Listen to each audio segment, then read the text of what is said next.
আরো অধিক সংখ্যক অনাকাঙ্ক্ষিত মৃত্যু না ঘটে সে ব্যাপারে কিন্তু আমাদের সচেষ্ট হতে হবে। মন্দির পাহারা দিচ্ছে। মঙ্গলবার মাটিরাঙ্গা চৌধুরী কমিউনিটি সেন্টারে উপজেলা নির্বাহী অফিসার মোহাম্মদ মিজানুর রহমানের সভাপতিত্বে অনুষ্ঠিত সম্প্রতি সমাবেশে প্রধান অতিথি হিসেবে উপস্থিত ছিলেন খাগড়াছড়ি জেলা প্রশাসক মোহাম্মদ শহীদুজ্জামান।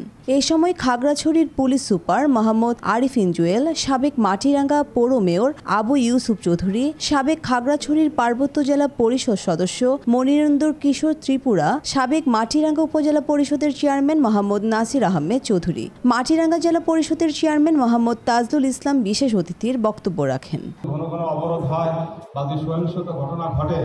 সম্প্রতি সমাবেশে বক্তারা খাগড়াছড়ি ও রাঙ্গামাটি জেলার সাম্প্রতিক ঘটনাগুলোকে পাহাড়ের সাম্প্রদায়িক সম্প্রীতির জন্য হুমকির উল্লেখ করে বলেন, একটি কুচক্রী মহল শান্ত পাহাড়কে অশান্ত করার জন্য গভীর ষড়যন্ত্র করেছে। তাদেরকে সম্মিলিতভাবে প্রতিহত করতে হবে। সবাই খাগড়াছড়ি জেলা প্রশাসক মোহাম্মদ শহীদুজ্জামান বলেন, কারো উস্কানিতে সাম্প্রতিক সম্প্রীতি বিনষ্ট করা যাবে না। নিজেদের মধ্যে ভ্রাতৃত্বভাব জাগ্রত করতে হবে। আমরা আশা করব একটা মৃত্যুকে কেন্দ্র করে যেন আরো অধিক সংখ্যক অনাকাঙ্ক্ষিত মৃত্যু না ঘটে সে ব্যাপারে কিন্তু আমাদের সচেষ্ট হতে হবে।